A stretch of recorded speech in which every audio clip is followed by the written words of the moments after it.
we'll have this discussion. Discussion? What discussion? This is a discussion. Combustion. Coming to you from Denver, Colorado.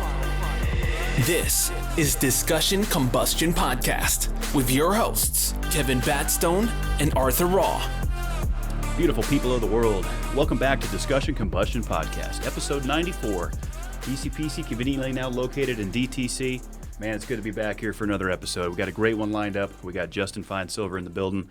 Going to sit down. We're going to be doing some chatting, talking maybe a little bit of grocery, a little bit of 3D printing. This guy's done a lot. And we're going to be covering some sandwiches, which I'm excited about. Up the road, our neighbors up there in Boulder, they're struggling right now. We had a terrible thing take place that should never happen. It hits close to home. I'm in the grocery business. I've been in that account. I've worked in that account. Yeah. And just wanted to say we're all thinking about you up there in Boulder. Boulder strong. Absolutely. Just, let's all be brave out there, and we just got to continue doing our best to stay together as people and loving one another. Because there has to be mental health issues that leads to people doing this, and maybe if all of us just took a little time to treat each other a little bit better, maybe those people could be helped along the way. So yeah, our hearts are with you guys out there. Yeah, it's close to home, man. It's up the road. So we're thinking of you guys. It's a terrible thing what happened. So we're going to turn the page. We're going to keep rolling. Certainly gone but not forgotten. And it's time for episode 94. So Good to be back with you, Art. Good to see you again. Back here in the studio. Excited to be talking with Justin here. And Justin is a John X referral, so he's going to be good. Avi was the last. Yeah. And that's that Denver podcast that connection. Is, man. I know. Thanks so much to John Ekstrom and the John of All Trades podcast, man. He's always sent us some great guests. Great guy. You guys know the spiel. If you haven't already checked out John, be sure to do that. He does so much for us. We're super appreciative of that. And let's get going here, man. So today's episode is brought to you by Wild Outdoor Adventures, and that's WOAMEET.com. Now, when you're ready to get outside, that's the website you're going to want to go to, because what they do with Wild Outdoor Adventures is beyond a website to where you could see events, see things that are happening, talk with people, blog.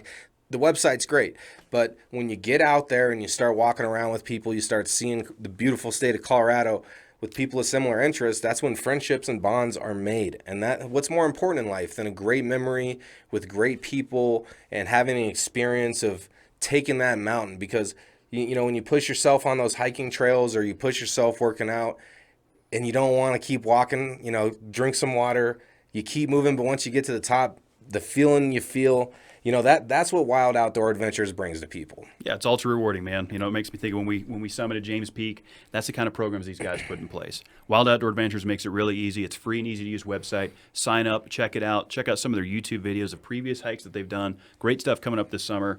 As COVID starts to get lifted, as people are getting vaccinated, as the masks start to come off, we need a breath of fresh air. Absolutely. What better way to do it than Wild Outdoor Adventures? Seeing all the beautiful, trails, the lakes, the streams, doing some overnight backpacking trips. It's not going to cost you anything but your time.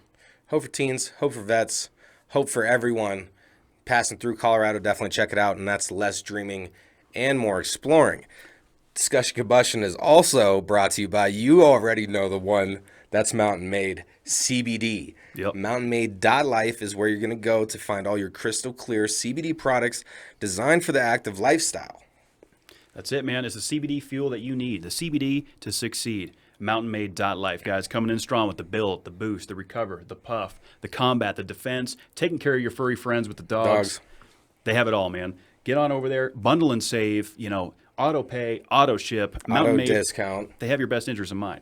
Delta 8 THC, Mike's already pressing those tablets in. Those are going to be coming soon. Stay tuned for more info on that. But in the meantime, if you're looking to ease that pain, get a little bit of rest, add something to your multivitamin, Mountain Made CBD, the crystal clear hitter. It's good to go with all the regulations. So if you are a store that would like CBD on their shelves, visit mountainmade.life, and that is hashtag go like hell. Go like hell, baby. And let's jump into this thing, man. Much anticipated, episode 94, Justin Finesilver in the building. Welcome, brother. Thanks, guys. Appreciate having me. Yeah, absolutely. Yeah. Going to sit down and crack a cold one with us, enlighten us on what's going on. Yeah, sounds good. Yeah. Happy to be here. Yeah, thanks for making the trip down here, man. Second guest in the new studio.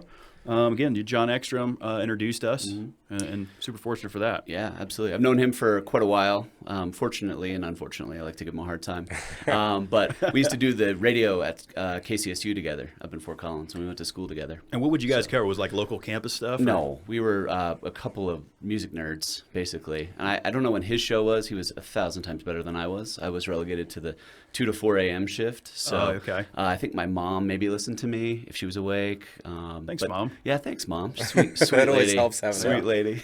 That's always my favorite listener is Mom. you know? Yeah, absolutely. So I wasn't the best. I did it for a couple of years. Lots of fun. Met John. We had a couple of classes together actually after that, and then ran into him a couple of years, maybe like 10 years later, at a brewery that I was managing in Centennial. And he showed up, and I know he's a big beer guy, and I was like, oh, there he is. So we reconnected. That's cool. Yeah, absolutely. Yeah, and you've done his show. I've done his show a couple times. Yeah, He's real good at what he does, man. He's We great. love working with John. So excited that we made this connection here, and you too. can join us in a Miller Lite, and Yeah, absolutely. you know, Got to keep the lighter beers. So I'm being OCD. Yeah. Do you mind just turning your mic a little bit to your left? Yeah. Okay. Yeah, I don't know why. I just wanted to see that for some reason.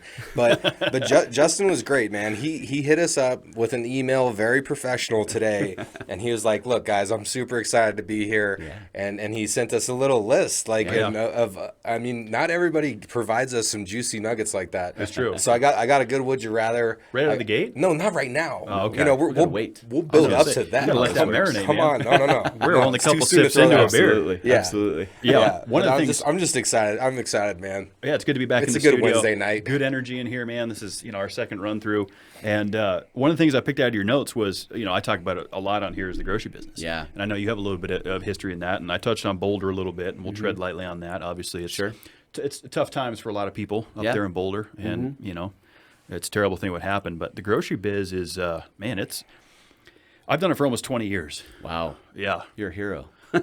perhaps. Yeah, perhaps. Perhaps. I mean, it's something else. I came out of restaurants and went into the grocery business, and it was similar and different in a lot of ways. I went right into a management role in a large department and 50 people working with me in that team, and it was something else. And I listened to a couple episodes where you're talking about putting miles on your boots. Yeah. I relate. I don't wear boots, but What do you call them? Clog hoppers? Clog hoppers, yeah, man.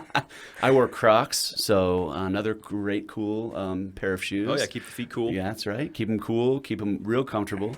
But I worked on a lot of different teams. I threw grocery, so I definitely relate to breaking on the pallets. I did seafood for a little while, did all sorts of stuff. Yeah.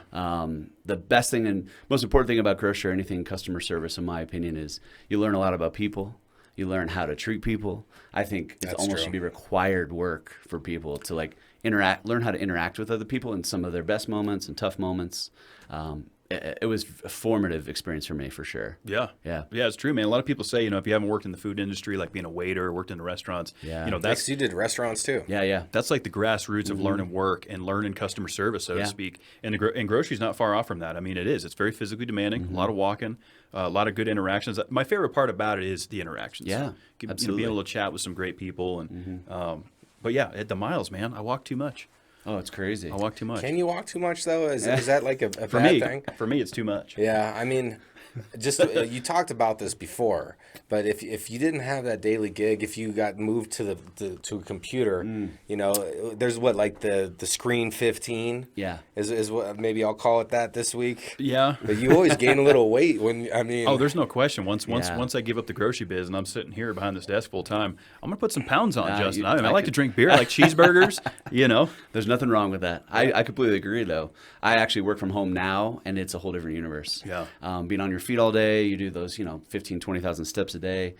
That's great. It's a great exercise, both physically and mentally, to be out and doing that. I'm not working from home. It's a different universe. Definitely different. So Now, do you think working from home is like a blessing? in this time, in this day and age, it kind of is a little bit, but it's also really weird. I sometimes don't leave the house all week. Yeah. So I'm super excited to come and talk to you guys. Oh, for sure, yeah. A little bit of freedom. Let me get out of the Let me get out of house. there a little bit. Yeah. So no, that's a whole different experience. But I look fondly upon my restaurant experience, grocery experience, because it made me the type of person who I am. I think it made me way more compassionate, way more understanding, way more patient, which have served me well in my life for sure. I would agree off that. Yeah, I mean, and to piggyback with that is because I'm a short-tempered kind of guy. Okay. I've struggled with that for many years, and I've gotten better with my older age. Yeah. But one of the things that's helped me with that is dealing with those scenarios of angry people, people demanding answers on point, and you got to kind of hold it together and put on that. I don't want to say fake it till you make it kind of smile, but it just teaches you that, like, all right, let's just grin and bear it. Let's get through this. It's been a crucial experience that I've needed, I think, to get my hands around it. Because at this point, it's like, what am I really getting mad about? Yeah. That's what I'm evaluating. Is this, and we've talked about this in the cast a few times, a couple of my guests that have been here said, look, is this going to matter a week from now? Right. 90% So of the true. time, the stuff that gets me fired up is so worthless. Right. Yeah, absolutely. Absolutely. And then, just the customer interactions, learning that fine line of, the old saying is the customer's always right. I agree. But also there's that fine line of like learning the nuance of having those tough discussions, but kind of turning it around a little bit. That's a skill that has served me in every job I've ever had, and I've done a lot of different careers at this point. But talking people down from the ledge a little bit, I almost feel like I could be like a negotiator at some level. But that's another one of those skills you just get. And then I talked to a lot of restaurant people that came up with me. They're struggling to find different jobs or careers, and I'm like, if you write your resume down, if you write all your skills that you've probably done HR, you've probably done accounting, you've probably done. So you recommend people should do that? Like every single thing they've touched Totally. on, they should all go on their resume. Yeah, I mean, why not? And I've been fortunate in my life to hire and unfortunately fire. Some people deserved it. A lot of people. And the resumes and those types of things like definitely matter. And I kind of have a soft spot for people that have come out of restaurant or grocery industry because, hey, they just need a chance to show like I was given that they can do something else. And they, most of the time they're fantastic. You know? Yeah. So. And it's tough being in those positions too because you have to make those tough calls like of being on the borderline of understanding their situation, right? Especially in a hiring-firing position, which I haven't done much of in my industry. But being able to make that hard decision, like, look, you're just not cutting the mustard. We're going to have to kick you to the curb, and sometimes that's hard to do. People are struggling, but that's what's difficult about managing. But that's those kind of experiences will hopefully help somebody learn. Because there's a reason why that conversation came up. There's a reason why this is happening. Yeah. And so hopefully, because sometimes people are afraid to look at their true selves, and we want to try to deny it, especially with the toxicity of social media and Photoshop and filters. Like so many people try to deny the truth, even if it's physical. So imagine the mental truths that they're hiding. Yeah. So if you are going through an experience like that, try to be your own devil's advocate and because I've gotten let go of places and maybe I made that happen because I wanted to, or maybe I actually learned a lesson there. Try to learn your lessons where you can. That's it, man. It's a good point for sure. Yeah. I'm still waiting for those people to call me, and track me down and be like, hey, man, when you fired me, that was pretty cool. And I learned a lot. Hasn't happened yet. And there's been quite a few. I tell you what, in the restaurant world, I mean, if you guys have been involved, it's high turnover, unfortunately. Yeah. I will say that some of the hardest working people I've ever seen work in that industry, grocery too, not afraid to work hard, not afraid to put in the hours and the time. Get dirty. Yeah, absolutely. And those people just need a shot. And then the flip side, there's definitely people who are there just to use and abuse it. It can be quick cash if you're a server sometimes. Maybe don't think rules apply to you. They definitely do. And I've had the experience of managing small restaurants that you can kind of go and have that knockdown drag out in the alley, straighten people out, and it's okay. And then I've had the experience of working in more corporate environments where it's like a 6-month coaching process, and that is real hard for me because that's not my mentality. I'm like, I generally feel, and I don't know everything, I generally feel like I can judge people pretty well within the first period of time I work with them. Whether that's a blessing or a curse, I don't know. But there's definitely people that you should be like, hey, we need to get rid of. It's not a good fit, right? Sure. So I'm waiting for those days for those people to call me and give me some credit. It hasn't happened yet. Yeah. And that's kind of having that like instinct on character and the way that people conduct their work ethic, of course, which has changed a little bit during COVID. Obviously people want to be, conscious and careful with everything, but then there's still that drive and getting after it, getting out there and, hey man, I'll do whatever it takes to make the dollar. It shows. Yeah. It shows because it's almost been, I don't want to say praise, but stay home kind of thing. But we still need these essential workers. We need people putting stuff on the shelves. We need people feeding people. And DoorDash does great at bringing meals, from restaurants to people's homes. But You're right. I've talked to so many people. If you've worked in the grocery biz, if you've worked in the restaurant biz, you know customer service. I mean, that's like the grassroots. Yeah. No college or textbook I think can teach that. Not at all. That's hands-on You'll experience. never learn it like that. I mean, I was never in the grocery biz, or I did dishwashing in restaurants for a little bit, so I had a taste of that. Yeah. But doing sales in Yeah. general, and dealing with people and trying to listen to their needs, Right. those sort of. I mean, I guess the goal of this, the whole point of this section, is to announce that, people are all like everyone deserves a chance, and just because you've came from somewhere doesn't mean that you can't do other things. Right. And I feel like that's just so weird, because there's been a lot of opportunities where it's like, you don't have a college degree, but it's like, I have over 10 years of success and on the ground. Right. Yeah. So it's just kind of interesting. Well, yeah. What's your thought on that with the college degree aspect? Oh my gosh. I was fortunate enough to graduate from CSU. It took me a little bit of time, a little Tommy boy over here, but that's nothing wrong with that in my opinion. But I learned a lot from that, but I think it's valuable for the people who are going into specialty fields. I have an English degree. That's worthless. Frankly, not CSU, love CSU, but having an English degree and what I do now, what I've done my whole life, the only thing I've really learned from that experience in college was being able to communicate, write correctly, and be able to verbally communicate with people. That's the best skill I ever took from that. Did I learn a class on that in college? No, of course not. So I'm a big proponent of get your education where you can. That could be in a job and come up and learn those types of things. That can be in a trade school. Like, I think we completely undervalue trade schools. And you look at people who are welders, have a specific skill set like that. Plumbers, they make tons of money. And they're super busy. Because no one wants to be the plumber. No. But seriously, they make bank, and it's hard work though. It's a trade it's a necessity. My brother's a truck driver. He has a CDLA, right? Yeah. That's something that always needs to happen for now, at least. We need trailers pulled, freight needs to be moved from A to B, and it pays well because not a lot of people want to do it. Right, exactly. So I don't look down on that at all. I'm all about people having the opportunity where it comes for them.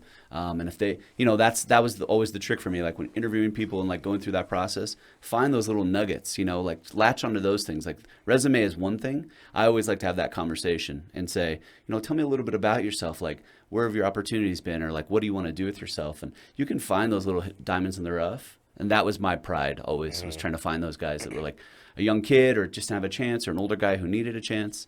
Those usually end up being the best stories anyway. Yeah. And they work really hard. So yeah, it's been my experience. Some of the hardest workers are out there, just cleaning bathrooms right now. Yep. Or picking up some rubbish for minimum wage. Yeah. They'll do what it takes. And I always admire that. Those people are not afraid to get down in the trenches, work around the clock. Those are the hard workers, man. Absolutely. And they're going to make something. I completely agree.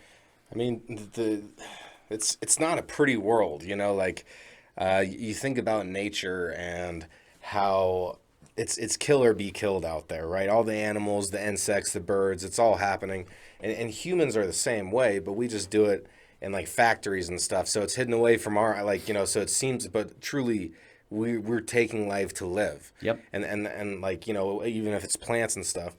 So it's this world, just how it works and how people have to live in this society and try to fight for opportunities. And, we just gotta, kind of dig deep and find a way to fight the best we can with each other, because there's too many ways that people see differently and get upset that there's a different opinion. Mm-hmm. But when it really comes down to it, if we could respect each other for having that other opinion and, respectfully agree to disagree, I don't know. I feel like we've come a long way. Mm-hmm. I agree with you on that for sure. Definitely. Yeah. Yeah, that was one of those thoughts where when I started, I didn't know where I was going to finish. That happens all the time. And I had to just keep moving through it. Drive into a cul-de-sac, you don't know how you got there. You're just driving around in circles for 3 minutes. No, but it's true, man. That's a good point. And there's a lot of influences with that now. With social media, something we talk about all the time kind of negatively on here is it just is not a good thing, Justin, I don't think. I think there's good things that come out of it, but the negatives I feel like almost outweigh the positives with it. Yeah. I mean, it's created an environment where, obviously there's issues with truth and facts, which I would just never, like that's so hard for me to process and understand. But I watch movies like, what was the Social Dilemma, for instance, on Netflix? That was a great one. That was terrific. Fascinating, right? Yeah, to that was see really like good. how it's targeted. And I'm like, I consider myself a decently intelligent person out there in the world and able to decipher things. And I'm like, man, I've been tricked on stuff. And so there's, I agree with you 100%. I think it's a tool that can be used for like small businesses. I've had a lot of small businesses. I've promoted it on there. I know you guys do the same, right? But it also opens up this whole world of, I think, a lot of unintended consequences. They couldn't have possibly imagined what people were going to do with social media. I know, right? But it's happening and it's scary. And it's never going to go away. No, I it's mean, not. unless if everything fails. And that kind of actually brings me to, this isn't a would you rather, but more of like a kind of question. So if you were going to be stranded on a desolate island and you could only bring 3 items with you, what 3 items would you bring? I feel like this is a trap because I'm going to say my phone, probably. Was it desolate? Yeah, I know, but that's like in my head, that was my first thought was my phone. And why? Because I want to be able to connect with people and have that social media, right? So desolate island, I would have... Like there's you could survive off of what the island has on it. Okay, so these are perks then. Yeah, so it's like things that you could bring with to help your survival. Okay. Well, I would definitely bring some sort of knife or axe or tools or something like that, right? Got to have something like that. Got to have something to start fire. And then like my perk item, I think would be, what would it be? I have some John Elway memorabilia that I would probably bring with me. Like some signed John Elway stuff, which is a little bit weird, but that would maybe get me through the tough days. That's awesome. The good old days. I almost wore my Bronco hat tonight. There you go. Man, that's I always think Castaway, which is one of my favorite movies. Love Tom Hanks. Sure. And I love those survival kind of stories. Bear Grylls, love all that stuff. The biggest thing I've learned with survival is you nailed it. One of your 3 is you have to have something to start fire. So for me, lighter. Yeah. Right. A big lighter with a lot of When you run fuel. out of that though. Yeah, I'm still bringing the lighter though, because if I can make the fire, then I can keep the fire. Right. Sure. I can keep the embers going. Okay. So fire number 1 for me. My gun. I'm gonna bring my gun so I can kill animals and do things that I need to do to eat. So tied in with the knife, right? It's part of the survival. And then, for the third thing, that's where I can kind of go back and forth because I'm gonna be able to find resources for shelter, but I would like to bring something to whether it's a pop-up tent, like a high weather tent, something to improve my shelter because shelter, fire, and things to kill food or to get food. Yeah. That's my 3 focuses. Okay. Yeah. So I'm going last, so I have it easy. I really like how you did the fun perk. Yeah. Yeah, that was kind of a cool little segment. Little John you Elway did there. thing. There you go. So I think I'm going with like a one of the axes that also doubles down as like, it has like a knife or hammer on the other end. Yep. So one of those multi-tools. Yep. Definitely going to want the fire starter. I would need some practice, but it'd be fun to just have a flint with the knife and be able to do it like that. Yeah, I mean that ties into your fire starters, So some flint, I suppose. Yeah. And then I do like the hanging tent idea, but that's not as fun as like the John Elway thing. Well, that's more for the peace of mind though, which is crucial for The survival. perk item, because I'll make my own out of the branches. I'll make my own thing. They do say what like 80% of survival is psychological. Sure. 20% is your physical ability to do it. So if having John Elway's 98 Super Bowl in your lean-to shelter, if that's going to give you the motivation. So let me say that my last item comes with a solar charger. Okay. Nintendo Switch. Oh. The Nintendo Switch with the but solar. that's not essential to survival. But neither is John Elway. John Elway's memorabilia. football isn't either. Yeah. I love it. Yeah, because there's not going to be enough beer I can bring, so that's out. That's out. That's out. That's not. You might be able to figure out waste how to brew it my yourself or Yeah. something. A solar Mix some sort of still, liquor. a little bit of whatever the hell's on the island. Whatever's Who there. knows, man? Bananas, maybe? Something. Who the hell knows? Coconut. Some. A little fun discussion. Yeah. So one thing that you're really into that is a hobby of yours, and you're doing some challenges about it. You're talking to us about doing a challenge on Yes. it. Is sandwich connoisseur? How would you title that? Are you an aficionado, you think? I would say yes, all those things. Yeah. If you want to bestow more of those words upon me, that'd Yes. be great. Expert? I'd appreciate it. Expert, lover. Sandwich those lover, things. that's risky. Yeah, that's risque, as they say. So I have a really kind of powerfully built friend named Mark, and he and I have gone to Philadelphia. My wife is from the East Coast, so I've been to Philadelphia and Pennsylvania a million times. It's like my home away from home. It is what's the best way to say it? It is a charming, big, dirty, gross city, but it has so Philly? much charm. Have you guys been? I've been to Philly. I worked out there for a few weeks. Yeah. Okay. The city of brotherly love, man. That's right. Good food, good people. That's right. I'm from New England, so Okay. a little bit further south, but yeah, I love Philly. So spent a lot of time out there. He and I started we worked in restaurants. We came up in restaurants together years and years ago. So we've been really good friends. He would say best friends. I'm not going to give him that much credit. We've been acquaintances at best, I guess. No, we've been friends for a while. We've actually done trips to go to Philly and just eat sandwiches because we're trying to, as I say, gain more power, which is weight generally, and chins, as we make fun of each other all the time on our extra chins that we have. So we have gone into these little hole in the wall places, and unfortunately, and I'm happy to ask your opinion on this, I struggle to find like a really solid East Coast style sandwich here in Denver. Have you guys found anything that because you're from the East Coast? Yeah, I've lived here my entire life. Right, so me too. I'm just like Chiba Hut's a good one Sure, that I've been going to sure. recently. Chiba Hut's But- okay. Yeah, I like Chiba Hut. But like It's tough. a little hole in the wall place. Oh man, I don't know if this is an East Coast thing, but I forget the name of it. But it's right next to kind of near Washington Park area. There's a bike shop right next to it, and it's just like this little, Papa Mama owned sandwich shop, and I don't remember the name of it. But what is an East Coast style sandwich? I don't even know. The closest thing, so chain wise, I think Jersey Mike's does a pretty good job. Okay. I like the way they shave the meat and stuff.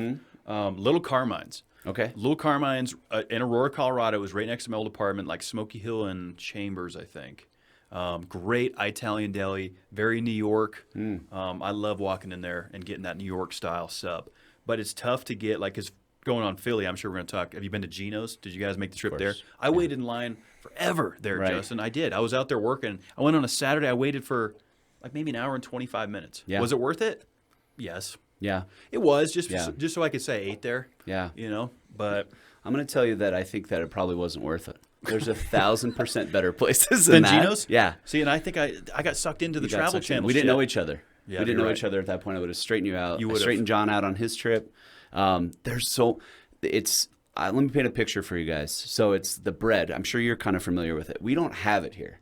I don't know if it's the water or the air or the minerals. I don't get it. Yeah, the altitude. Yeah, it's weird. It doesn't get as airy, but the bread is like this perfect seeded hoagie roll. It's got sesame seeds on there and maybe some others. It's got a great texture. It's not like a baguette. It's very unique. It's got a really nice kind of crunchy texture on the outside. Not too crunchy, not cut your mouth type. Yeah. It's airy. You take a bite into it, and the texture of like that crispiness and that softness and whatever you put in there is generally going to be good.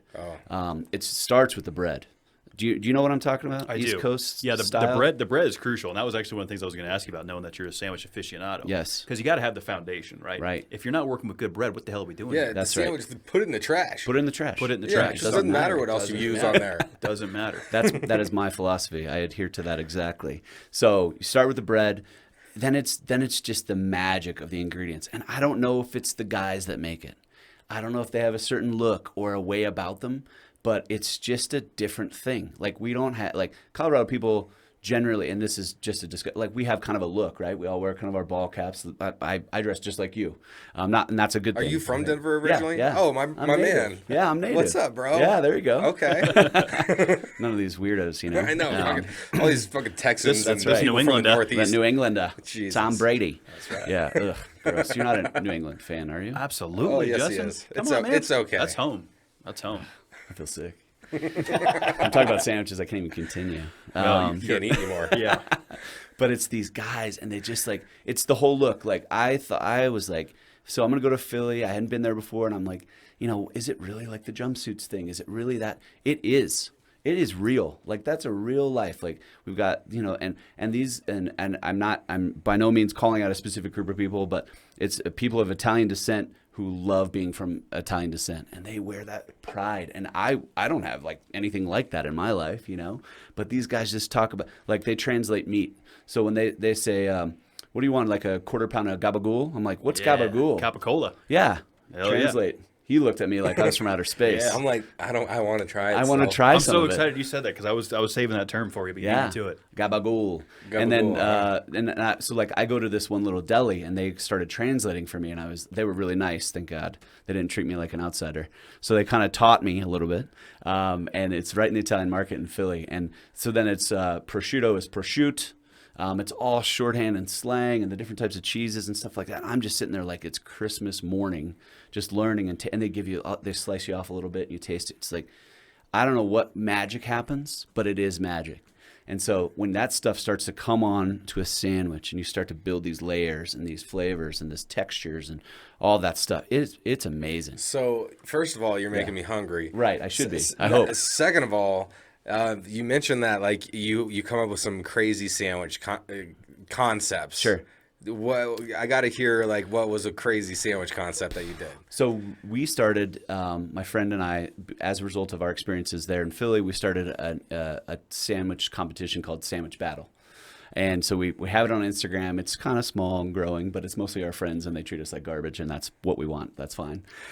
So we have different themes. We had a theme just like a breakfast sandwich. Everyone loves a good breakfast sandwich. So we kind of keep it basic, and then we have open themes. Like right now we have a competition going on. No rules. It's head-to-head, and we're doing a little bracket challenge, right, as a reflection of what's happened, the basketball tournament. So we're doing that, and just the stuff that people come up with. Someone did like a real kind of plain BLT. That's cool, right? And someone did, I did like a big, like East Coast style Parmesan, like chicken sub, right? I love that sort of, that's like comfort food. Delicious. And then you've got some other people who are just like, let me put the biggest, craziest, meltiest cheese and shit on there at the same time. And it's like, it's incredible. So some of the craziest ones I've seen, we have like traditional, like we have fried chicken sandwiches. What I did for the Super Bowl, I shouldn't have said this. The big game, I should say. The big game, as they say on the radio. What I did for that was we had a competition. It was just game day, and it's whatever. So I was like, I want to make everything that you would put, like that you would eat. So you have your nachos. You might have your wings. You might have like your the pièce de résistance, whatever you want to call it. Was I made bacon wrapped jalapeno poppers and put them on there. Okay. So I made a homemade pretzel roll. So I'm thinking pretzels, right? I did pretzels and mustard. So I had like a mustard sauce. I did a fried chicken breast. It was humongous. I mean, this sandwich was this big. Fried chicken breast. I did those bacon wrapped jalapeno poppers. I did guacamole, and I did tortilla chips. So you got a little nachos on a bun, smushed it down. I ate that. I barely made it. Made it out alive. That was my craziest one. I destroyed my friend in that competition, I happen to beat him all the time. He hates me for it.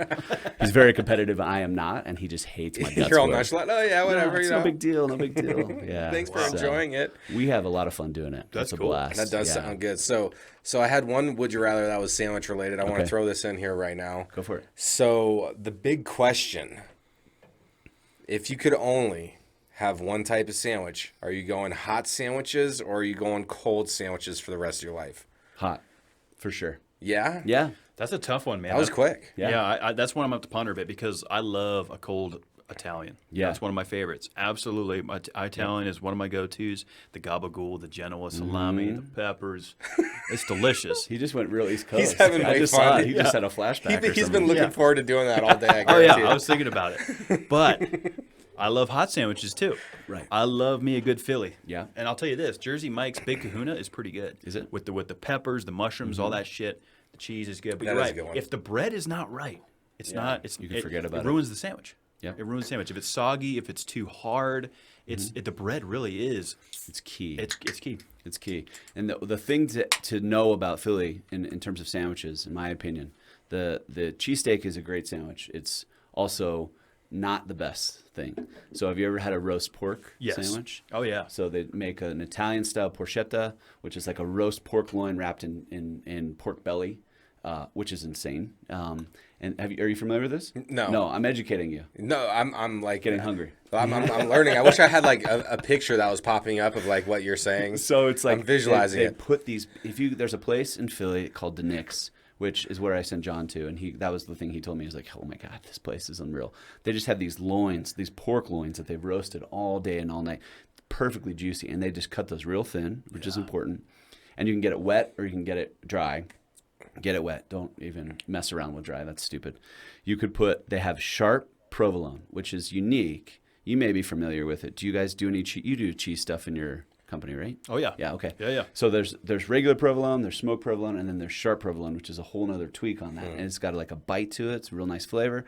Put that on there. And they don't cut it nice. They throw it on there like a wild animal, it's just and it's on there. And then they put this pork on there, it's wet, and then they put broccoli rabe. You know what broccoli rabe What is? is broccoli rabe? It's like spinach. Okay. They call it the spinach. It's not spinach. Broccoli rabe is it's like a leafy green. It's got a kind Is of a it bitter. broccolini? It's not. It's, Is it like collard greens? It's similar. Yeah. It's like a okay. leafy green. I should know Kind of like what thicker it in is. texture.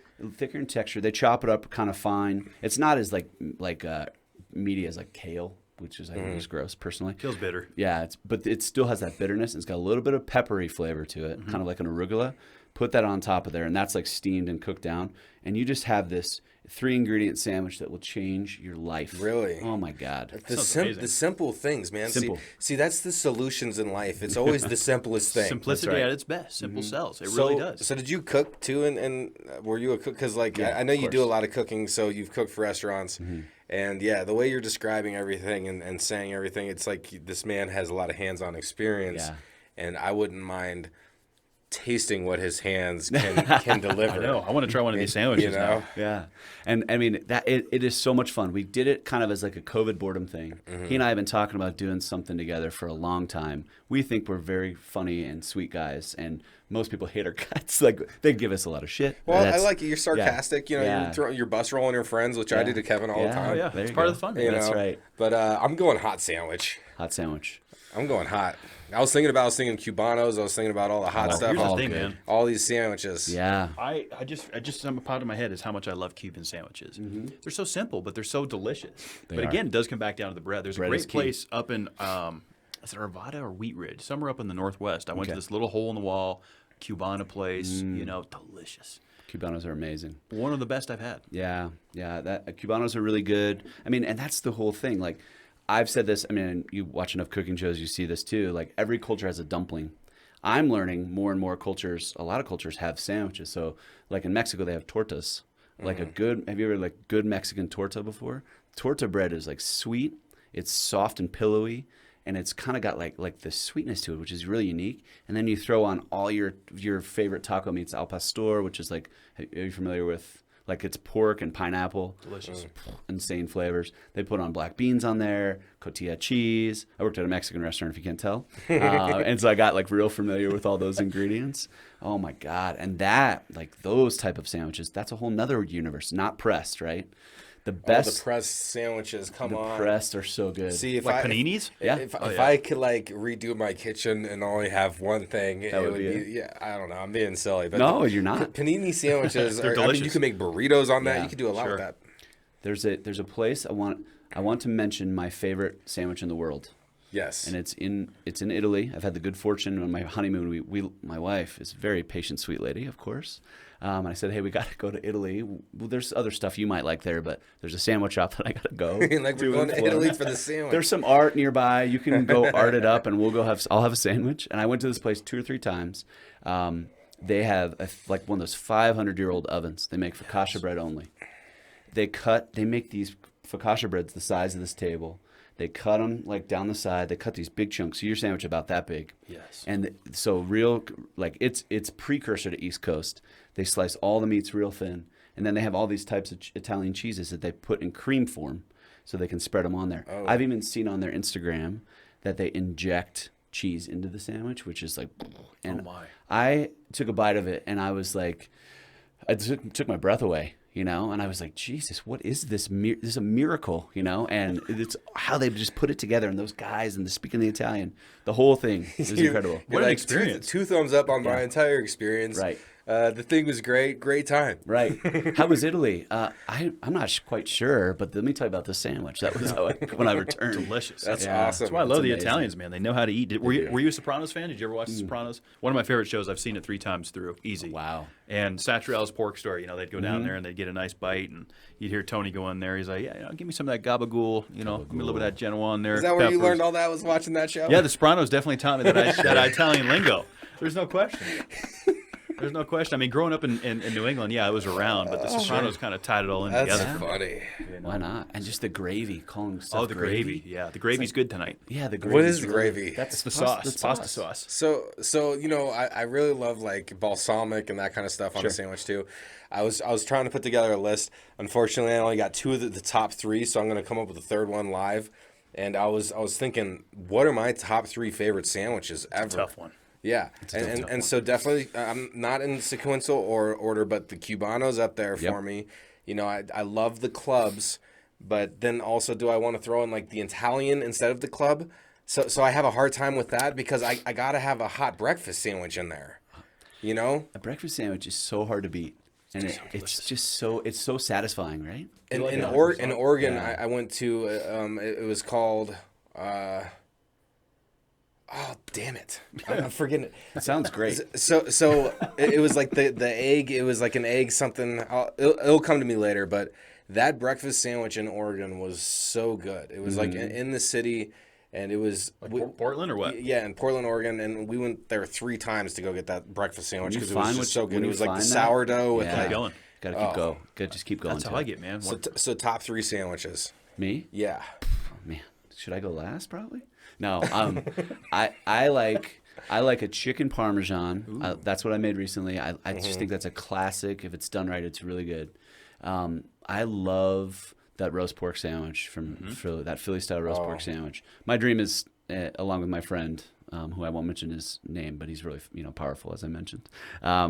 He and I want to open a sandwich shop. We have a dream to open like an East Coast Philly sandwich shop. So we would make those roast pork because no one has that here. I'm in. Okay, fantastic.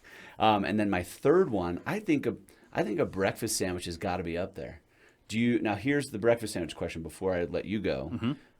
Runny yolk or not? Runny yolk. There's no other way, right? Yeah, If sausage. you get messy, I'm on who the cares? sausage right now. I used to do ham, but now I'm on the sausage. I like sausage a lot. The runny yolk makes me. It depends on what's going on because my girlfriend loves the runny yolks. Sure. You know, especially on like a fried egg sandwich. Yeah. Because I like making the like Dunkin' Donuts style, taking everything bagel, an over medium to over hard egg, which might be because you guys like the runnies, that might be too. It's questionable too much. already. Yeah. Yeah, it's questionable already. A little bit of cheese, Northeasterners. bacon on there. I'm joking.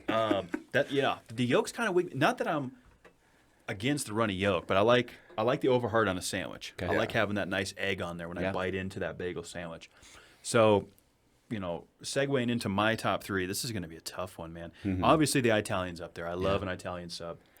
Cuban sandwich is up there. And that third spot I'm really struggling with because I want to put the Philly cheesesteak in there, but I feel like the breakfast sandwich, you guys are really convincing me to go that way. So I'm struggling. Yeah. You got to have a breakfast sandwich in there. It's just life-sustaining breakfast sandwich, It's so good. Yeah. And there's so many options. If you're hungover, you have a breakfast sandwich, you just kind of feel like, I feel like I can have this day now. I can actually do something with my It life. does help. Yeah, it does helps. help. I mean, Helps food, tremendously. man. I love food. I try to fast. I'm not good at it. Me neither. So you did bring some stuff with you, some stuff that you could kind of show off.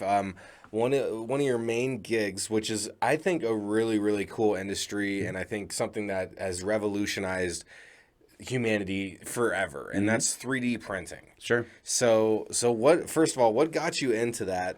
Like, did you start just by buying a little box and you're like, man, I love this so much, and you just keep getting more equipment, or? So actually, my mom started our little business that we had. It's called the 3D Printing Store. It's still around. She runs it now because I've transitioned to another company. But she called me up. It's 2012. This is early on. The 3D printing's been around for 35 years, depending on who you ask. Oh, really? A number of different technologies. I had no Actually, idea. a guy from Colorado invented one of the main technologies. So it's been around for a long time. Average people like us wouldn't have seen it, been informed about it, unless the revolution kind of started around like the 2010, 2012. We got into it then.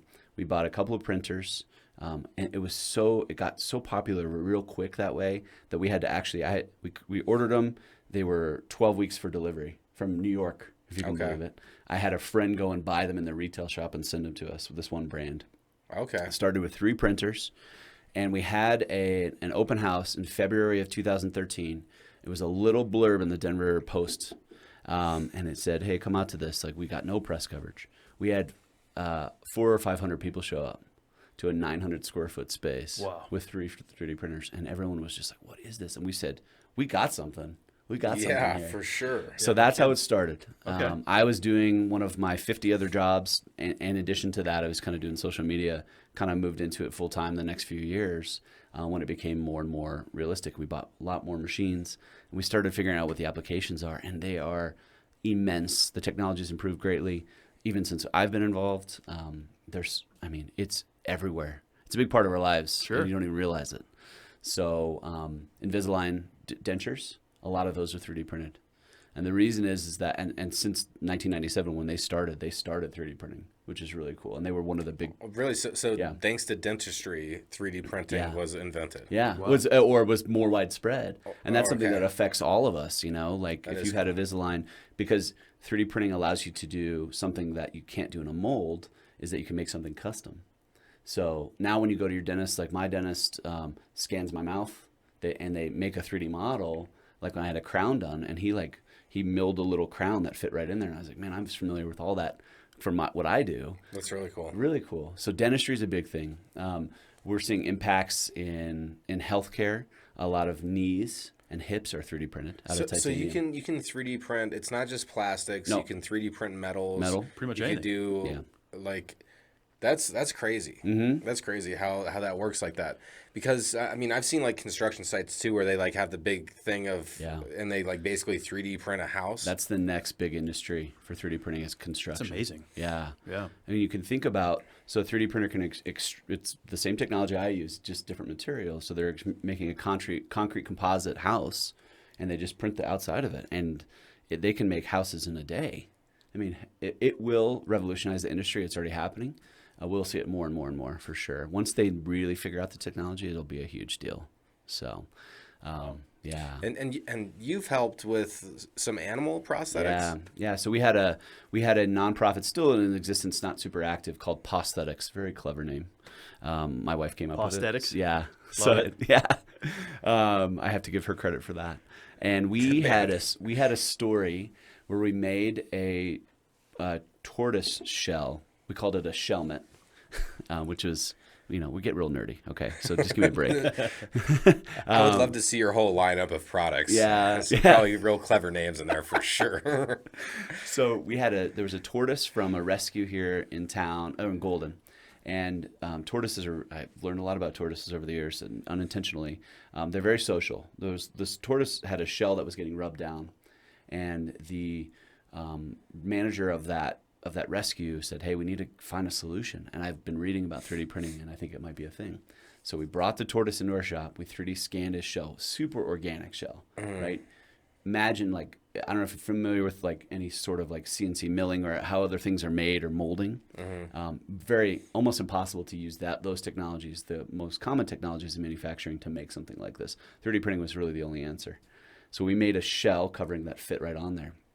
We had a story go out with local press, a couple of, I can't remember which news stations came out for that, and it went 200 worldwide placements. Went all over the world. That's story. Awesome. And it was Cleopatra the tortoise. And so we kind of said, hey, and again, eureka moment, we got something here. Yeah. We helped a lot of dogs, cats, a lot of tortoises over the years, strangely enough. And it's kind of fizzled out a little bit just because we just haven't had time to focus on it as much as we would like. But that was an amazingly cool opportunity to work with people all over the world. Yeah, That is incredible. Yeah. I didn't realize how deep 3D printing went. I mean, just even go back to the dentistry. Yeah. I never even thought it makes sense. Yeah. I'll probably have dentures here in about 10 years, so I'll be looking into that. Yeah. That's cool to think about. It's very cool. Do you guys want to see some samples? Let's see it, man. Okay. Yeah, bring out the box. Show off the work, brother. All right. So So if you want to show that off, maybe put it right. Let's do- just right in front Right of here? us. Yeah, let's see. That'll you pick can it up. see it right there. okay. So that's cool. That is cool. Is that like a mountainscape? Yeah, that's Mount Massive. Oh wow. So I didn't make that up. That's from real. Yeah, no, I I want you guys to listeners look have at seen it. I'll put something here for them to look at. Okay. So that's So where is this mountain located? that's in Colorado.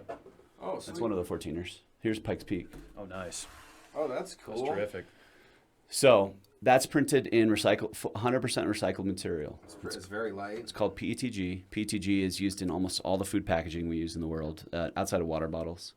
So it's recycled. So that's really cool. That's a sustainable product. And that, so this data is actually satellite data that's taken, and then I can take the 3D file from the satellite data and create that geometry. So where's the incline on this bad boy? So you Is could the put incline over here? I don't know. Where is that thing? by scale, right? We could say, okay, if we had a scale X amount of miles versus whatever, Yeah. that's to scale. Yeah. That's what's crazy about it. Yeah, that's to a certain scale that I That's said. that's terrific, man. So this is really unique. Hold that up in the light. How it catches light. Like think about. So I don't know if you're familiar with like glass blowing or anything like that. Like It's a bunch of squares, it looks like. making a geometry like that using other methodology would be challenging to say the least. So this is something that I'm able to make that in like 45 minutes. Really? And this is like a vase or something. You can hold water. It's mostly for that one doesn't hold water actually, but some I can. can see the holes. Yeah, some can. So I have a couple of those kind of cool things that I had lying around, and then That's really cool, man. So a lot of people think 3D printing can't be functional. That's a printed clamp. Yeah, I mean, I see people like clamping. printing off like the lowers for guns and stuff. Yeah. Like, and it makes me wonder about like the material that you have to use and like the equipment that because does it melt it down like? Yeah. And So- then it solidifies. Like, Yeah, it's a robotic head that moves and it extrudes the filament. Is what it's called, and it comes on a spool, like welding wire or weed whacker, string. It's very similar to that. So it's on a spool. You load it into the machine and it extrudes. So that's just like a little funny clamp, but the hinge is printed. Everything's printed in one print. That's one print, and then you just throw the rubber bands on it, and you can use it. I'm changing an answer. That's pretty cool. One of the 3 items I'm bringing to the island is going to be a 3D printer with should've all said the that. freaking supplies. I'm an idiot. I should have said that. Jesus. So this is polypropylene. funny. Polypropylene is a very common material. You couldn't Flexible. flexible, but you can't like tear that. Like pretty durable stuff. So a lot What of is this for? What is this? that's just another sample part. That's just the material Okay. that a lot yeah, of it's but made that's from. printed. Yeah, and so you can kind of see the patterns and stuff in it. And then I brought. That's cool. Yeah, this is a failure. It ends up feeling really solid. Yeah, this is a failed print, but it gives you some of the good. So what failed about this? So yeah, I wanted you to kind of see that. So just the print. I think I ran out of filament or something like that, What or was it gonna it be? deviated. It was just A like a cowboy hat? flange. A cowboy hat for a halo? small person. Yeah. For a cat or a dog or something. Yeah, and so I bring those to kind of show you like it's not all beautiful things. A lot of our industry is very Yeah. experimental Sure, and it makes sense. challenging. Yeah. But you can see also in that is see the pattern on the inside inside, there? yeah. That's called infill. Yeah. We don't have to make things solid. So if you think about machining a block, I don't know if you're all familiar with like seeing like a CNC like we talked about. You have a block of aluminum or a block of plastic or material, and you have the tool that goes around and subtracts, right? That's subtractive manufacturing. So you take a block and you make the item. I'm in additive manufacturing. I just make the item. So we don't have waste. We don't take a block. We don't take things away. We add to it. So we build this up layer by layer by layer. That's cool. And add to it. So it starts from that foundation, Yeah. and you just keep adding layers. That's cool. Yeah. I'm going to say, obviously, the Pikes Peak holds a special spot. Yeah. Of No course. question. Yeah. The geometry on this one's really That's cool. really cool. I got to appreciate a failure. Yeah. It's definitely been me a lot. And just like those types of like geometries like that. I like that. Like how you make that, that's just pristine, It's really cool. Yeah, so that's not my own, none of these are my own design by any stretch. But and there's thousands of people out there, millions maybe even, doing 3D printing who are designing these types of things, who have this type of capability, which is really cool. It's growing massively. Yeah, I can see. The big part of the industry, just to kind of give like what the future might look like a little bit, is 3D bioprinting. Is something that I'm extremely excited about. I was fortunate enough to participate in a project at the University of organs Denver. and stuff? Yeah, Yeah. you got it. The future of what that looks like may become one of the biggest and most valuable industries in the world, in my opinion. 2015, we started. We worked with DU. We actually had a bioprinter, and it prints just hydrogels, which are just none of this stuff. But Similar process, except instead of uses an extruder, it uses like a syringe, and it pushes this gel out. And the gel is representative of things you would have in your body. So in theory, if you were to play it out, you would take patient data. Heart valve replacements are a problem because they use pig valves. They don't last your whole life. So imagine making a heart valve where I take your cells from your body as you're the donor. We take your geometry from your PET scan or CAT scan or whatever it might be. It's a miracle. Yeah, right? And we can make something that fits in your body that's made of your stuff. And that changed, like, the whole That's a scope huge of game that. changer. That's incredible. Because bodies reject, like, all these They do. implants, and there's always that risk of the body rejecting it. Exactly. So it will eventually get into organs, and it's happening at a pretty rapid pace. The challenge of organs is vascularity. How do you make the veins, and how do you make that work and replicate that? But there are people that are close, and when they start to figure out that, imagine having a kidney that's just made for you, or a liver, or whatever it might be. Makes me think of the. Did you ever see that show Westworld on HBO? Westworld, yeah. The androids. Yeah. Every time I see that intro where they're putting the androids together, every fine little piece. That's what it made me just think. Very of. similar to that. Because it's a specific design Yeah. key to these human-like creatures. Westworld's great. That will be when that happens, that's going to be the revolution. And so people are paying attention to 3D printing now, which is exciting for us. NFL helmets have some 3D printed parts. Some NFL helmets do now because they can make a really custom lattice structure that's built just for you. Shoes are happening. You'll eventually get to a place where 3D printing shoes will be more common. So instead of having a size, you'll have a thumb drive with your scan on it. That would be nice. To get a custom shoe. Because I can never find the freaking right size. You know, and then the different shoe manufacturers, none of them have the same sizes for some reason. Like, they all fit differently. Do you think you could make me a 3D cowboy boot? I think we could. Hey, that's 2 weeks in a row that you've thrown that clog hopper up. Hey, let's keep it going. Let's I don't go know week why three. I gotta keep looking at the you bottom got of me your thinking. shoe here. You could do a 3D cowboy boot, right? Yeah. You could. That'd be badass. Yeah. So could you, like, leather 3D print? So there's not leather 3D printing happening yet. Glass? Glass has happened. Yep. Okay. Not widely available, but yes. Yeah. Yeah. And then cloth? Like, you could... Cloth, there are people that are But experimenting how do you with 3D that. print cloth? Like, does it You hold? got me, man. I don't know. Like, those are people way smarter than probably all of us put together. Yeah. Maybe I'm speaking just for myself. No, but that's definitely definitely true. it's 100% true, at least on this end. Yeah. I think that's cool to know the innovation of where this thing's headed. Yeah. The medical aspect. What can come of it. Automotive, aerospace. There's 3D printed parts on the space station now. There's a 3D printer on the space station. should have one on there. Yeah. So there's a program called Made in Space where they actually have a 3D printer. So when we go to Mars, whenever that happens, it's very likely, and they've done. Oh, they're definitely going to bring one with. They're going to 3D print the structures. Because I've heard about imagine that. not having to take the raw materials or to try to take a structure up there. Why don't you just take a robotic arm 3D printer and print the bad boy on the Mars, and then you're done. Exactly. That makes saves sense. a lot of... And you find a way to do it from the materials that we've already got collected from Mars. Yeah. Or you just use. Yeah, exactly. It's exactly right. Make a composite from the Mars dust. And and you make your structure. Wouldn't that be amazing? That is incredible. Yeah. Very cool. I mean, that's innovation for the future. Man, I would just... as long as humans can survive the oncoming climate crisis and the systemic hate between us, the amazing things that humans can accomplish, though, I bet you everybody wants to look in that telescope of time and see in the future and just be like, oh, isn't that cool that we accomplished that? I always think one of the coolest things is that, let's say, like, the coolest theories, let's say that, like, it's polluted world. Like, Right. Basically it's the air is toxic. Right. And then people go to living underneath the water, like in these shallow underwater colonies. I think that whole future scenario is it's dark but cool. Yeah. So on the lines with kind of a darker thing, I had kind of a darker would you rather. Here we go. So I'm not ready for this. So with this one, I'm going to hit the head while y'all do that. Okay. well, okay, but I'm gonna have to here. Let me ask it, say it. and then you can think about it while you're gone. Yeah. I'll think about it. So let's say you're the captain of a ship, of like a big ship with thousands of people on it. Right.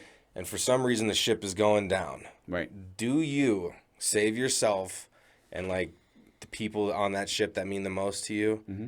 Your actions can do that, or your actions save everybody else on the boat, but you go down with the ship. So that's what it is, Kev. Okay. I would say I would probably save everyone else. Yeah. I think that's the kind of the responsible thing. I mean, I don't know. It depends. There's some pride or theory about being the captain of a ship. You know, the captain always goes down with the ship, right? But I kind of believe in that. I think that, you know, if you're in charge, or if you're, you know, in charge of that group of people or in charge of the boat, I think that's your responsibility, personally. Yeah, I can agree with that. You know, I feel like humans are all selfish to a certain extent. Totally. And you know, my initial thought is to, you know, save myself and my loved ones. Right. You know, live to live another day. Right. But then, you know, I'm going to be, that thought's going to be hanging on my head. Yeah. You know, yeah, sure, I made it out and, you know, survival of the fittest, but my actions led to the loss of thousands. Of course. You know, so do you deal with that? Like, you know, because that's going to be thrown into the mix. Yeah. Like, so I feel like most people want to say that they're going to go down with the ship because that's the right thing to do. Sure. Right? Do you think? Or? In the moment, yeah. And I do think, I think most people would probably say that. In the moment, you know, you might get different results, you know. But I you know, my inclination is that that's kind of your, that's your responsibility, you know. And like, you know, having been in those management roles or something like that, you know, obviously it's not the same scenario, but you definitely like have to take that leadership role, in my opinion. That makes sense. So, do you need to catch your breath? No, I'm going down with the ship. You know, I was getting to think about that because Just casually, My man. no thought. yeah, I'm going to try and save people. I think that's what I want to go with. Mm-hmm. You know, I got to think about that after the situation in Boulder, Yeah. which is terrible. Yeah. Working in the grocery biz, you know, I carry a piece. Yeah. I have a concealed carry, so I'd like to think in that scenario I would at least do my best to try and protect others. Yeah. So for me, I think that's what I would do. I'd go down with the ship. Yeah. You know, let's save as many people as we can. I'd be willing to sacrifice that. I don't have kids. Because then you know? go out as a hero opposed to living like a coward for the rest of your life. Right. Because then everybody's like, you know, this dude didn't sacrifice himself and he could have. And It's easy to say that now. Sure. You know, and I course, truly what I would like to said. believe that I would do that. yeah. When you're in the moment, you're like, wait a minute, I got to really think about Yeah, this. Yeah. because panic sets in. I mean, like everybody said when that happened, nobody really. It takes a while for that to register what's going on. Right. Now, in a ship going down scenario, we probably kind of have a little more time. You got a little more time, like Yeah. the Titanic. You know, Sure. we're like, okay, these guys are playing music. And Right. We know what's about to happen. Right. I think let's save the people, man. Yeah. Yeah. I'm with you. I mean, I already answered, so you'll have to listen back to the episode to hear Okay, it. I'll listen to it back. It was a great answer. The best answer on this show. Yeah. You missed it. Damn It was Yeah. an epiphany. I'm glad you got to epiphany enjoy moment. it. Yeah, I did. I thoroughly enjoyed it. I got to remember it forever. No, honestly, I was just like, dude, you know, the selfish part of me would want to save myself and all my friends, but then I just talked about all the guilt you'd have to live with and all that BS. I mean, the question you bring up is the broader question about humanity, right? Yeah. Not to get too deep, and you No, kind but of that's touched on that's it. the point of it. Yeah. Yeah, I mean, that's, you know, do you want to take care of other people or do you care about yourself? And I think there's some balance of all of that we have to kind of, you know, rectify in ourselves, right? And not to be political or any of that stuff, but like my belief system is always about like, what's the circumstance of your fellow man and how can you do what you can do to improve that while still kind of taking care of yourself and finding that balance, you know? That's hard. It's hard to do. It is hard to do, but yeah, you hit the nail on the head. I mean, that's exactly. I think that's the target. Yeah. You know, that's what we need to be doing. Yeah. Not for likes on social media or for praise here or there, because it's for the greater good. It's what you want to do. Right. You know, intuitively wanted to help people. I Yeah. think we need that more than ever. There's so Yeah. much hate and division right now. Yeah, You know, it's it's terrible. gross. Yeah, it's totally gross. And like, you know, with all the political stuff, like I've never felt as much. I mean, I don't want to get into it too much, but like, I'm just saying, like, it physically impacted me. And I have never been the person fortunate enough, knock on wood, to not have dealt with anxiety in my life. I know there's tons of people that it's a big problem. I haven't had that much. I was physically like feeling that pressure through that election season, all the nasty, it's so gross. It's the worst side of us when it should be the best. And you just feel that pressure on your chest and like, oh my God, like it was crazy. It was a crazy time. Well, and then the Capitol gets stormed. Come on, that's Right. how we started off this year. You're right. Like the year Yeah. just started. We just kicked off. Like we Right. ended 2020. Like, God, what a shitty year. Right. And then 2021 starts and like, whoa, you keep on rolling with the Right. punches, I guess. You know. It's scary, man. And I think, you know, what we've kind of touched on, and I think it's important, is if you take it down to that basic level of caring about your neighbors and caring about your fellow man and the people in your circle, and be able to pass that on. I know it's like idealistic or whatever you want to call it. I think we can start to change some of this stuff. But goddamn, it's hard. It's hard to convince people when, like, I had a good friend. We had a lot of conversations about politics and our differences in beliefs, and like, I'm not a believer in like I'm not gonna be Facebook friends with you because of that. But they did that to me, and I was like, I just want to have the conversation. I want to learn from you. Sure. Like we have a different perspective. If we can't have these conversations, we should scrap it. It's over, you know, like, and it's happening in a big way. I think, is. And that's scary. Yeah, it is scary. I mean, so many friendships and you know, families, cousins, sisters, brothers, not talking to each other because they have a differing opinion on a political stance, and it's amazing how quickly we are to put people in a box. It happens to me all the time. I mean, happens people, to me too. People reach out to me that, you know, think I'm a hillbilly redneck, so Yeah. I must believe this way, that way. Right. You know, when that's not always the case. Yeah. You know, I'm a pretty middle of the road kind of guy. You know, Yeah. I love my guns, but I also believe in personal freedom. Sure. And it's just crazy how we've, with the way politics have developed and social media has put everybody in the specific box. Yeah. You know, you fit this narrative. You know, you look this way, you must believe that way. It's insane to me. No one insane. actually wants to take the time to sit down and actually have a real conversation anymore. It's all I keyboard agree. warriors. Oh, it's you know, awful. it's unreal. You know, because until you sit down and actually try to, the art of talking on the phone has died, and it was totally alive when I was a kid. Like I had a house phone that was transparent and shit in my room growing up. Cordless? Were you cool enough to have cordless? No, I wasn't that cool. I had a Well, cordless. no, at one point I actually bought the like little one that went on the hip, and like I could walk around with it and feel cool like that. Just in your house with no one seeing you? Exactly. Pretty cool. Yeah, I felt cool. But like the art of the conversation has died, and we say this point a lot on this podcast, but like Kevin and I feel really fortunate to be able to have people that are interested in coming in and just talking with us because it's opened our eyes to a lot. We've learned so much since we started this, and it's all simply from just talking with each other. So like it's important that if you have these disagreements and things of that nature, like let's be critical, accepting, and loving. Like you can be critical about your opinion, and you can accept that somebody has a different opinion, but still treat them with love. And like you know, because I feel like when there's that difference of opinion, the other wants to approach it to sway their thought process, and I feel like that's a flawed way of approaching a conversation. How we should approach the conversation is not to push our agenda, but it should be to learn the opposite's agenda and understand why they think the way they do. And then maybe you can give them, you know, a little bit of grace. Yeah. You know, so we should change our mentalities, first of all, when approaching this, but then also secondly, how we actually have the conversation.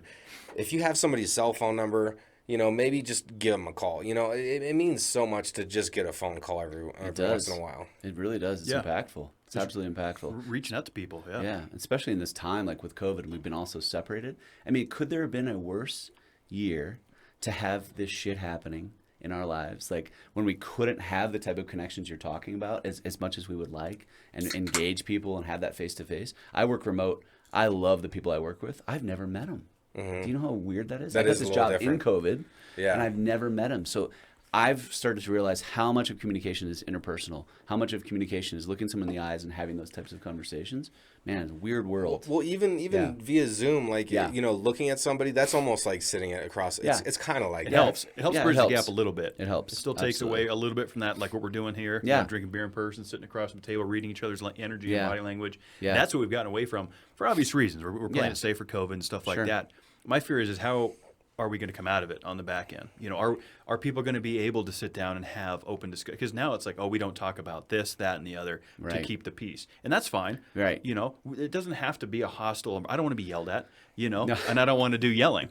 But at the same time, it's like, can we get back to respecting differences of opinions without being like, oh, we can't talk anymore? Right. You know, getting angry and throwing shit. Yeah, I'm just not a believer in that. I'm with you. Like, I just can't. Like, I don't want to take people out of my life because it's too valuable for me to have, you know, like to understand that perspective. And I've had the flip side. I've been taken out of people's lives, and it sucks. Like, I don't want that. And so engaging those types of conversations, learning from each other, like, that's great. I think where the challenging part is, and it goes back to the social media, is when we have, like, it's just a facts discussion. Like, what's a fact now?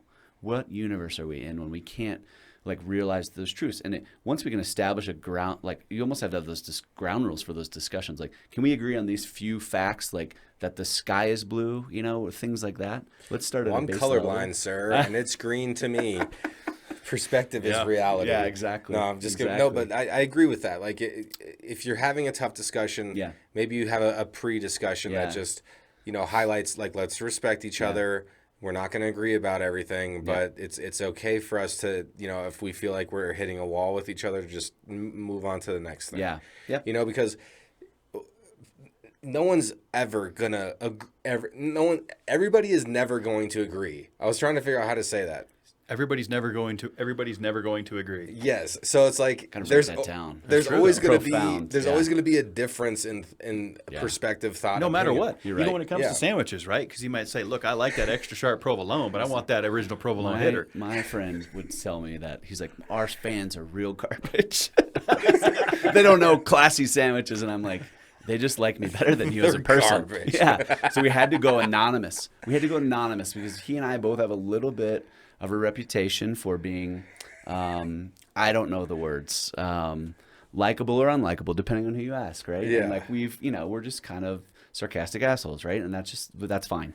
And so people will vote against me to spite me, or vote against him, or vice versa. So now it's anonymous. That's smarter. So we take it out. We take all that out. Simplify the equation. That's right. Exactly. Just like that 3-ingredient simple sandwich from Italy. That sounds it's delicious. That sounds delicious. Absolutely. I want to know more about these brackets, but before we get into that, let's bust out the word of the week. Okay. Because I'm going to end up forgetting about it if we don't do it now. Yeah, we got to do the word of the week. And so the word of the week this week is coming in from a gentleman by the name of Edward, or Eddie, if you want to be called that, Eddie. And it looks like Where's Eddie coming out of? It looks like he's out of Des Moines, Iowa. Oh, coming from Des Moines. Des Moines, Eddie, Iowa. up? Eddie, thanks for your submission. Thanks, man. The word of the week is sclerotic. Sclerotic is let's see what it is here. It's a noun. Okay, so person, place, or thing. I've never really heard this word. I usually don't when we do these words of the week. Any guesses on what you guys think this use is? it in the sentence for us. What do you mean? Don't be clicking my buttons. I wanted to get his reaction. Yeah, okay. Sclerotic. This is, man, I don't even know where to begin with this. Let's see. I mean, I don't have any initial. It sounds like sporadic. Sclerotic management. Becoming rigid, unresponsive, losing the ability to adapt. Okay. So, it could be used in a couple different ways. So it looks like it's a multi-purpose word too, because it's used in medicine a lot. That's what it looks like. So I have an idea for it. So it's something that is stagnant, that is still maybe without progression. Well, because now I'm starting to realize that this is a root word of sclerosis. Sclerotic comes from sclerosis, or sclerosis comes from sclerotic, I guess you could say. So that's where the medicine part's coming in. This is an interesting one. What is your guess? What it means? Mm-hmm. It's if it's used with that, like sclerosis, that's usually just like you said, like restrictive or something like that.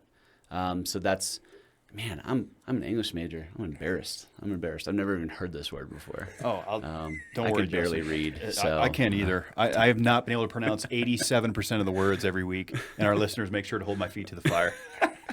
Do you feel it in the boots or not? Oh, man, they're hot. Yeah, sclerotic. Yeah, this is Eddie stumping us here again. Yeah, that was a good one, Eddie. Our listeners love to stump us, and it doesn't take much. It doesn't take much. Stump me. I put my guess out there like it's a stagnant thing, kind of. Still, you said restrictive. Yeah. Hit us with the definition.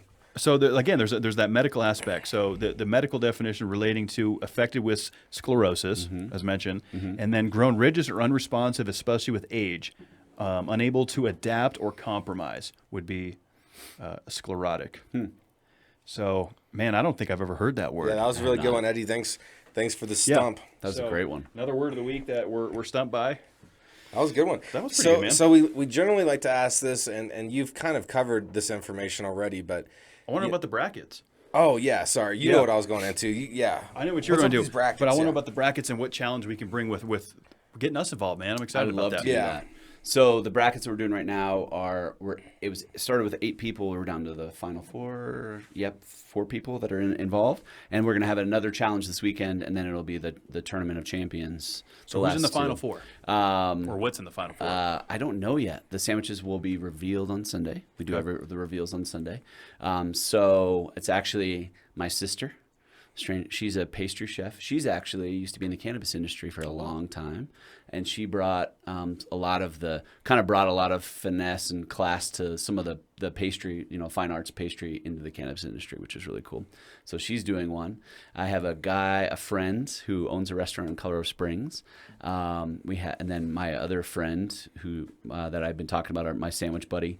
He's involved, and then one of his guys that works for him, and I'm anticipating it being totally nuts. I've heard some rumblings. I'm out. I got beat. So I was against a guy who owns a restaurant who put it on his Facebook page, and he's a great guy, and the restaurant's really great. So I got smoked in the last one. So it's on a popular vote? Yeah. Okay. Popular vote, straight up on Instagram.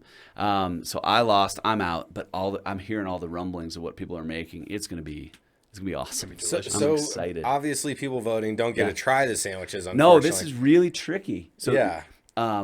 If you can't take a good picture on your phone, you usually lose. And I have won because I know how to do that because I'm not a numbskull.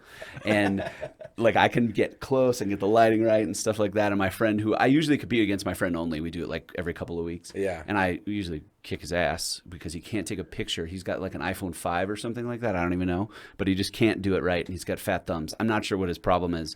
So he finally took a really good picture of his Monte Cristo that he made last week. Yummy. You know what Monte Cristo is? Yeah. Okay. Deep fried ham and cheese, a little bit of... It's the most American probably sandwich that there is in terms of good. just packing those arteries, So he made that, and he took a good picture, and I finally had to tell him, I was like, thank you for taking a picture that's representative of your talent. He hired it out. He might have. He's not did bright. the Craigslist post. Yeah. I need someone to take a picture of my sandwich, and he got a lot of weird requests. Pump my Sammy. I can only imagine what that would have looked like. Can you come to my house and take a picture of my sandwich? Can you It's pump not my Sammy? sexual. It's not sexual. Yeah. It's I totally promise. gonna be sexual. It might be. We'll see. It depends. So we'll see what happens this week, and then the next week, and so. And where can people follow that? So it's the easiest. I couldn't believe it was available when we started this Instagram. It's just Sandwich Battle @SandwichBattle. Oh, awesome. We're following you. Yeah. I'm seeing what's going on there. Yeah. Yeah, I'm So interested in that. What do you Yeah. think we should do, Justin, to get our listeners involved with the challenge? I like challenges. I'm interested in any and all ideas that you guys have. I'm interested in having some listeners participate. We're always interested in guest chefs. We would probably want to see a little portfolio in advance. So maybe if DCPC gets involved, Yeah. we call out to our listeners. Yep. And if you want to get involved with this sandwich challenge, Yeah. hit us up on our email or any one of our social media with why, Yep. and then a picture of your sandwich with a description. That sounds great. Yeah. And we're down to do it because there's no rules. We have no money involved. We have no sponsorship. We generally will donate to a charity of the winner's choice. Yeah. The loser will donate. We generally will do that. So we'll do different charities in the area. I'm happy to do that for anyone, frankly, Yeah. for any part of the country or any area at all. We're big into supporting restaurant people in this COVID time. So we're donating to a lot of that and food banks and things like that. But I'm down to have you guys challenge. If you wanted to challenge like John or something like that, we could do something interesting like that. Okay, yeah. Because John. Whether he's down for, I have not spoken to him about it, so surprise, because I think it could happen. It might be interesting to see. We're excited to just continue pushing that. It's totally fun. It's totally bullshit. It's a blast, and it just takes your mind off things a little bit. Yeah. And that's what I'm all about. That's terrific. It's yeah. just having That's fun. terrific. Yeah. Enjoying some delicious food, getting your mind off some of the bullshit. Yeah. Yeah. Let's do it, man. Yeah, if Yeah. you guys want to get involved, send us in your submissions. I know a couple people that listen to this podcast. Lori. Lori, Anthony, a lot of yeah. people, Nice. a couple of Italian chefs. They get mad when I say Italian, so I do it to piss them he off. keeps saying I do it on purpose. Like I used to cut him off. I'm like, you're saying it again. I love it. Yeah, I love it. I'm Italians, bro. So if you could give humanity one piece of advice that would help people move forward tomorrow, be better people, Yeah. what would that one piece of advice be? My piece of advice for humanity would be know where you stand and realize that there's people who don't stand on the same level with you. They're not as successful as you. They haven't had the same opportunities. And when you realize that and you start to see that in the world and in your communities and stuff like that, that's when you can start to recognize the opportunity for change. Let's give the people the help they need, whether it was education or something like that, whether you can impact it yourself or not. I think that's really important. But if you can't recognize that people have a different circumstance in life and you can't empathize with that, then it's never going to be fixed, in my opinion. So that's my advice. I think that's Solid. Yeah. excellent. Solid. Powerful information. Killed it. I mean, it's like things like that. The day is too filled with trivial thought and trivial process. You know, I feel like even myself, like a lot of days, I lack actual substance that will help me become a better human being and feel better day in, day out. Right. And so I think about that from time to time. And you're totally right, man. The circumstances were dealt. You know, they may have been shit, they may have been great, but we all got dealt something. And to sit here and judge a human based upon their circumstances, like I've always started with this philosophy I start with a common level of respect. Like I respect you off the bat. And you could either build on that respect or you could lose that respect. And I feel every single human deserves that. I agree. Yeah, treat everyone the way you want to be treated. You know, that's the way I always go into things. You know, give respect until disrespected. And even when disrespected, kill them with kindness. Yep. You know, because that's going to shine. Yep. You know, don't come down to that level of the keyboard warriors and all the social media hate and the people wanting to talk shit. And It just doesn't make sense. it's just, Yeah. what does it accomplish? Yeah, absolutely. And, you know, one thing, and I really related to the episode you guys did last week, I mentioned that too, about foster care. So my wife and I were foster parents. We adopted our daughter from foster care. Really beautiful, amazing situation. Most of the situations and the two girls talked about last week, and I was so happy to hear them talk about their experience because more people need to share it. I will tell you, I never learned more about myself than I did in those couple of years when we were fostering and had some placements. Oh, I bet. You learn empathy for people that society has cast away or don't understand or don't care to understand. And it is so hard because you're like, wow, like how could this circumstance be that you put these kids in?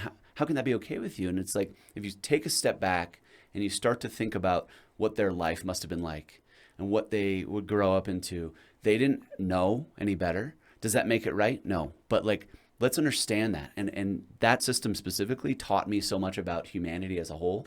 Because you're so angry. You're like, damn, like I can't believe that this would happen. But then you're like, well, they didn't know any, like they didn't have parents. And they mentioned a stat last week that was dead on. The majority of foster kids their parents were in foster care. That is real. Really? And so when you have a cyclical system like that, that's scary. And then, you know, if they're not placed into a home, and if there's not a successful placement or adoption, or they don't make it home with their parents, then you have people who are homeless, or you have people that go to prison, almost exclusively. And we have a society where the richest, most wealthy society in the world, probably one of the most dysfunctional, I don't know, and we can't solve these problems at a base level. That's scary to me. And so that specific part of my life taught me more than anything. Those few years taught me more than anything I've ever learned before.